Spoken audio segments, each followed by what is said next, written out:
Okay. Hi, Shiloh Gray, my love. We are going to read Little Miss Lucky and the Naughty Pixies. And you'll see when I send you this book that there's actually some shiny stuff all over there. I think you'll like it. It's a cool book. Little Miss Lucky and the Naughty Pixies. Here we go. Now, Little Miss Lucky, as I am sure you know, is the luckiest person in the world. When she goes out for a walk, she always finds a gold pound coin lying on the ground. Look, she's lucky, but he doesn't look very happy about it. She never gets caught in the rain. And even when things go wrong, she is lucky.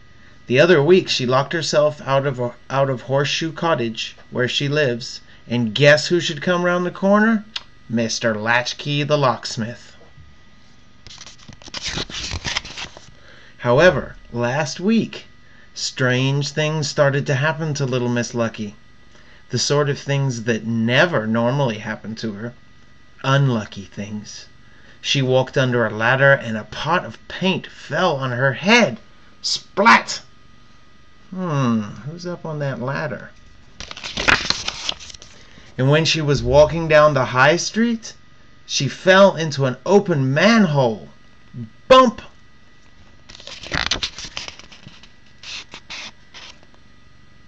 And as she was passing someone's garden, she was soaked by a sprinkler.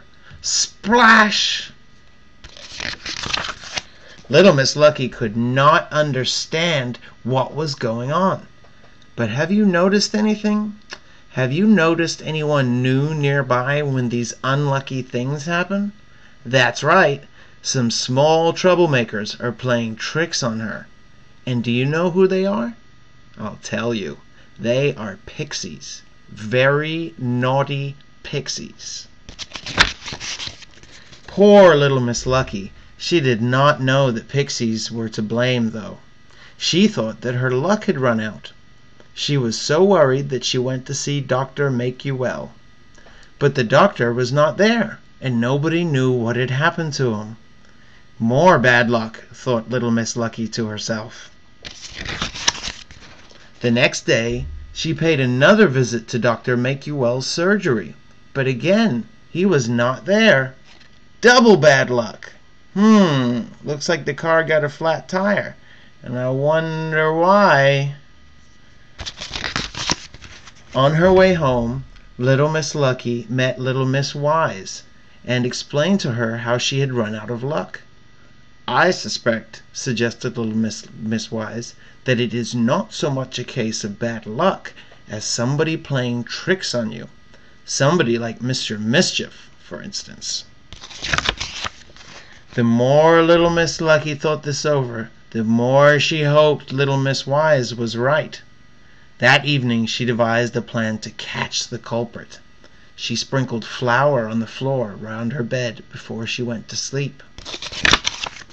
In the middle of the night, while Little Miss Lucky was fast asleep, those naughty pixies crept into her house.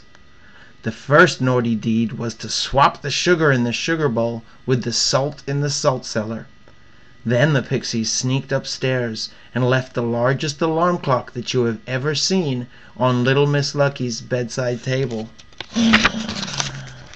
Very early the next morning, Little Miss Lucky was rudely awakened by the most awful noise. Clang, clang, clang, rang the giant alarm clock.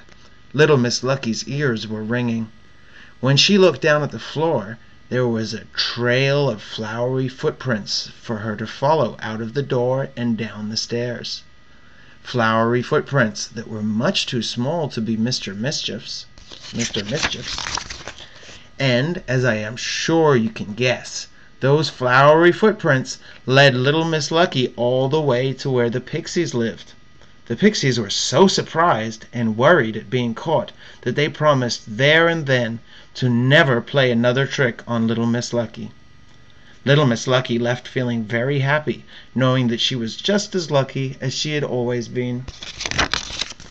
When she got home, she made herself a well-earned breakfast, eggs on toast and a pot of tea. She was so busy thinking about the Pixies that without realizing, little Miss Lucky poured salt in her tea and sugar on her eggs. But you and I know that she didn't, did she? Because of the naughty Pixie's nighttime tricks, her breakfast was not spoiled. Now that's what I call lucky. The end.